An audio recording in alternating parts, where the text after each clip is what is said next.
America's Greatest Homecoming is famous for America's greatest house stacks, the spectacle where Greeks dedicate months of blood, sweat, and tears to produce one spectacular display.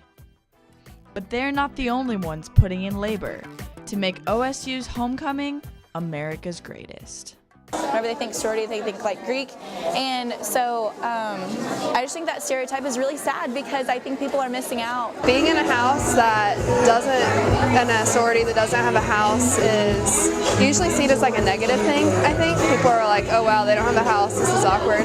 But like for us, I feel like we have more time to focus on our flow looks better. We have more time to focus on like our board. We have more like bonding time, we're all here like hanging out in the shop.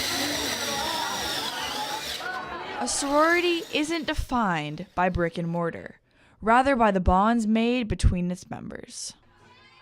You have a lot more free time. You don't have like the same level of intensity, so it's like pretty low key. We have a lot less to do, so we get to spend a lot more time like together and kind of interacting and being able to build a flow together rather than being super stressed out the whole time. It's been really great. With the pressures of building a house stack lifted, the members of non-Panhellenic sororities and fraternities have time to fully focus on other aspects of America's greatest homecoming, like the Harvest Carnival and the Chili Cook-Off. It has made me feel as involved as the bigger sororities, but it's just more stress-free.